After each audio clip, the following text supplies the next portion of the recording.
वरणगाव येथे रमाई जयंती निमित्त समाजकंटक हिंदुत्ववादी संघटनेच्या मनुवादी विचाराच्या काही टाळक्यांनी रॅलीवरती दगडफेक केली। यामध्ये अनेक भीमसैनिक जखमी आहेत आणि माता रमाईच्या पुतळ्याला सुद्धा डॅमेज झालेला आहे। माता रमाईचा हा अवमान आहे, दहशत निर्माण करण्याचा प्रयत्न करण्यात आला। महाराष्ट्रातला कायदा व सुव्यवस्था बिघडवण्यासाठी वरणगाव हे आंबेडकरी चळवळीचं केंद्र आहे आणि या ठिकाणी हल्ला करून राज्यभर दंगली घडवण्याचं सुनियोजित कट कारस्थान ठरलेलं होतं असं आम्हाला एकंदरीत चित्र दिसतंय। सर्व आरोपींवर मोक्या अंतर्गत कारवाई झाली पाहिजे। आरोपी अटक झालेत रात्री असं कळतंय।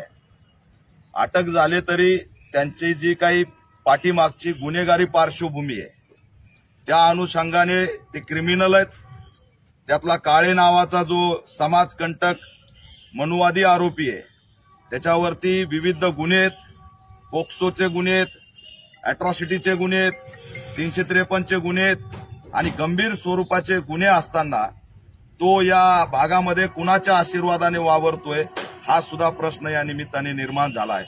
म्हणून एसपींनी तात्काळ या आरोपींना सर्व आरोपींना मोका अंतर्गत स्थानबद्ध करावं अशी सुद्धा आमची या माध्यमातून मागणी आहे। आजही या देशात डॉक्टर बाबासाहेब आंबेडकरांच्या पुतळ्याची परभणीला विटंबना झाली, अमृतसरला बाबासाहेबांच्या पुतळ्याला फोडण्यात आलं आणि वरणगावला माता रमाईच्या पुतळ्याला सुद्धा तोडण्यात आलं, दगड मारण्यात आले।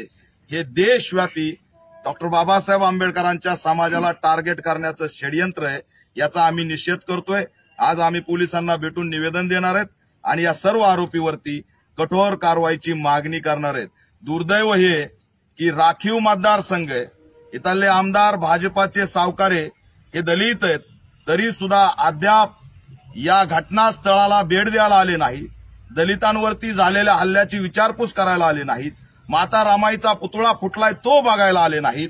अशा आमदाराचा सुद्धा आम्ही या माध्यमातून जाहीर निषेध करतो आणि गृहमंत्री देवेंद्र फडणवीस यांनी तात्काळ या घटनेची दखल घ्यावी आणि यातील सर्व आरोपींवरती कठोर कारवाई करावी। यापुढे आम्ही हे खपून घेणार नाहीत, ताकदीने आज आम्ही या ठिकाणी निषेध नोंदवणार आहे।